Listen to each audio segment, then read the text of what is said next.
This is your End Time News Prophecy Update, where end time prophecy and current events come together. I'm your host, W. Dean Shook. Welcome to Prophecy News Update. I'm your host, W. Dean Shook. We've got some very interesting headlines for you today. Let's start off with some brain implants that will be connecting people to the internet by the year 2020. Here's the story. Would you like to surf the internet, make a phone call, or send a text message by using only your brain? Would you like to download the content of a 500-page book into your memory in less than a second? Would you like to have extremely advanced nanobots constantly crawling around in your body, monitoring it for disease? Would you like to be able to instantly access collective knowledge base of humanity wherever you are? All of that may sound like science fiction, but these are technologies that some of the most powerful high-tech firms in the world actually believe are going to be in place by 2020. With all of the potential benefits that such technology could bring, there's also the potential for great tyranny. Just think about it. What would you think that the governments of the world would do if almost everyone had a mind-reading brain implant that was connected to the internet? Could those implants be used to control and manipulate us? Frightening thoughts to consider, aren't they? Well, for now, most of the scientists that are working on brain implant technology don't seem to be too worried about those kind of concerns. Instead, they're pressing ahead into realms that are once considered to be impossible.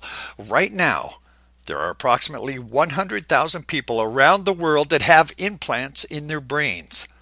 Most of those are for medical reasons.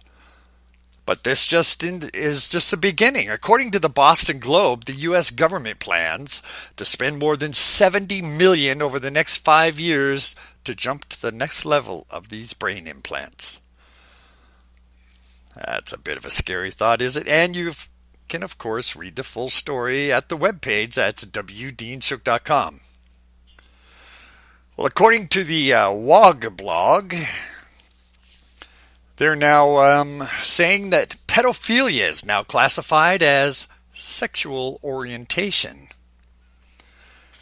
I'm not really surprised by that. Maybe a little revolted, but not surprised. The American Psychiatric Association has changed the classification of pedophilia from a disorder to a sexual orientation or preference in its latest edition of the Diagnostic and Statistical Manual of Medical Doctors.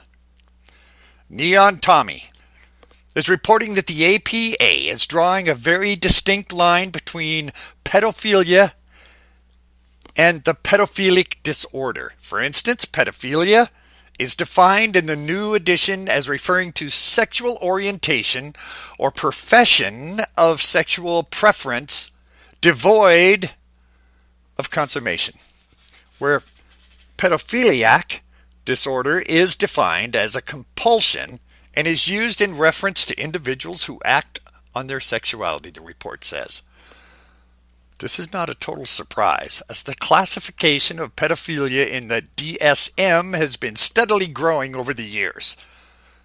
The previous edition categorized pedophilia as a disorder only if the fantasies or urges involve children under the age of 13, if they last at least 6 months, and if the individual has acted upon them, or if they cause distress such as legal problems. Legal problems. You'll want to see that story too. I guess those legal problems would cause a little distress now, wouldn't they? Well, in our next headline, Atomic Doomsday Bunker stores every kind of seed mankind relies on. The Doomsday Vault that keeps seeds for every type of agricultural seed that mankind relies on should a disaster hit or wipe out seeds as we know them. The Svalbard Global Seed Vault in Norway is home to more than 2 billion seeds. 2 billion with a B. The seed bank can withstand a nuclear strike. It aims to preserve crops in the face of natural disasters and war. Rare images of this food ark, which has 4.5 million varieties of seeds, are taken by Jim Richardson. You can see those photos when you open this story at wdeanshook.com. This vault was started by a conservative Carrie Fowler from the Global Crop Diversity Trust and cost €4 million to construct. This secure bank, which can withstand this nuclear strike, says it can even survive climate change, war, natural disasters. The seeds in the vault can only be accessed when the original seeds collections have been lost. The seeds are stored inside sealed envelopes, placed into plastic tote containers, on metal shelving racks to keep a temperature of 18 degrees Celsius, just in case. Not that they have anything planned, but just in case. Well, the sun has been very active. Sun fires off its third huge solar flare in the last 3 days. The sun has just unleashed another major solar flare, the third of its kind in 3 days, scientists say. The huge solar storm occurred last Sunday at 10:03 p.m. Eastern Daylight Time. It registered as an X-class solar flare, the most powerful type of flare the sun has.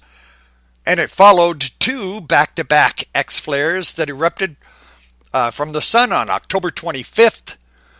NASA Solar Dynamics Observatory captured video of the new X-class solar flare as it happened. You can watch this video when you open this story at wdeanshook.com. These latest solar flares erupted from an active sunspot region called AR 1875. It triggered a strong radio blackout when it occurred. Officials said the NOAA-run Space Weather Prediction Group explained a status update. They said the flare also coincided with a massive explosion of super hot solar plasma called a coronal mass ejection, or CME, which should reach Earth by October 30th. Could trigger minor geomagnetic storms in the planet's magnetic field. You'll also see photos of that. Severe geomagnetic storms can cause disruptions in satellite communication and power grids, as well as pose a risk to astronauts in space. But the storm levels from the latest major flare should not be that extreme, they say. The magnitude of the storm is also still being assessed, but initial observations and modeling indicate several storming but not expected SWPC solar flares. The latest X flare registered an X1 on the scale of solar storms used to track the solar's weather. It followed on the heels of this X2.7 flare and an X1.7 flare that erupted from the active sunspot AR 1882 on Friday. Now, astronomers rank the sun's solar flares in 3 major categories: C, M, and X. C-class solar flares are relatively weak. M-class solar flares are more powerful, but still consider it to be mid-level events and can supercharge the northern lights display caused by the Earth's auroras. Now, when they're aimed at Earth, the most powerful X-class flares are ones that can interfere with satellite-based communications and navigation systems. It can also endanger astronauts in orbit. Now, the sun is currently in an active phase of its 11-year solar cycle, and it's expected to reach its peak of activity level in the months ahead. This is the 3rd X-flare since October 25th. Which means solar activity is still high. There's something for us to watch for. Well, here's a Halloween story. It'll should scare you if Nothing else does. Something is killing life all over the Pacific Ocean. Could it be Fukushima? Why is there so much death and disease among sea life living near the west coast of North America right now? Could the hundreds of tons of highly radioactive water that are being released into the Pacific Ocean from Fukushima every single day have anything to do with it? You know, some people are calling me an alarmist. And for supposedly scaring people unnecessarily. Well, I don't think that an article about Fukushima would touch such a nerve. But apparently, there's some people out there that really don't want anyone talking about this stuff. Right now, massive numbers of fish and sea creatures are dying in the Pacific Ocean. In addition, independent tests have shown that significant level of cesium-137 are in very high percentage of the fish that are being caught in the Pacific and sold in North America. Could this have anything to do with the fact that the largest nuclear disaster in the history of mankind has been constantly releasing enormous amounts of radioactive material into the Pacific Ocean for more than 2 years? Now, I don't know about you, but to me it seems like a question that's worth asking. You know, it says that some of the sea stars living off the west coast of North America appear to be melting. And when you open this story, you'll see a picture of a fish that looks like it has indeed melted. And here's some crop news for you folks in the Midwest and the South. Experts say the Palmer amaranth is a game changer and a crop robber. This is a beast of a weed. It's said to be resistant to herbicides. Now, this story came out of Minneapolis. Who said it's a beast of a weed? Palmer amaranth can shoot up as high as 7 feet, and just one plant can produce up to 1 million seeds. Herbicides are increasingly infertile against it. The weed's thick stems and deep roots make it hard to work clear by hand. It can slash yields and profits once it gets out of control. Midwest seed scientists are sounding the alarm because the plant recently turned up in Iowa and can cause deep losses in corn and soybean fields. This is not just a nuisance. This is a game changer. This comes from Purdue University weed scientist Bill Johnson, who stayed as well-established pockets of the plant. Cotton growers in the South already spend about $100 million a year to try to keep this stuff out of their fields. University of Georgia scientist Stanley Culpepper said, "This is a crop robber." He said farms as big as 1,600 acres of cotton, peanuts, and corn near Twin Cities in eastern Georgia, that this plant will steal your profit. It will choke your cotton out and anything else you're trying to grow. Thank you so much for that. And here's another one from the Nanny Big Brother state. Monitors on 7,000 students in Snohomish County, Washington. This story from the AP from Everett, Washington. It's called the largest single experiment in getting kids more active in Snohomish County. The Gear Up and Go program involves handing out 7,000 watch-size electronic devices to 5th graders at 1-5 school district throughout the county. The devices will measure the activity levels of participating students throughout the school year. Here's what they say. To my knowledge, this is the first time such an extensive effort has ever been undertaken in Snohomish County to encourage an entire group of children to get more physically active, said Dr. Gary Goldbaum, health officer for the Snohomish County Health District. The hope is that providing kids with ongoing measures of their activity levels will increase their off-the-couch time. Now, you might think it's a gimmick, Goldbaum said. It's not.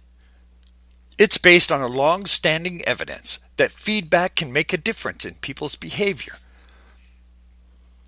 They've got something giving them positive feedback. A program kickoff event is scheduled Saturday in Snohomish. Students at Everett View Ridge Elementary School got to test out the devices called Squad Power Pods. The responses started nearly from the moment they lifted the devices out of their red and white boxes. "This is so cool," one kid said. Well, these points allow them to create online cartoon characters. It allows the student to check in on their progress, keeps them active and running around. It says also that parental permission is required for students to participate. Is this the first step? Boy, they're sure working hard on their kids, aren't you? Well, thank you for joining me for this prophecy update. I'm your host, W. Dean Shook. See you on our next update.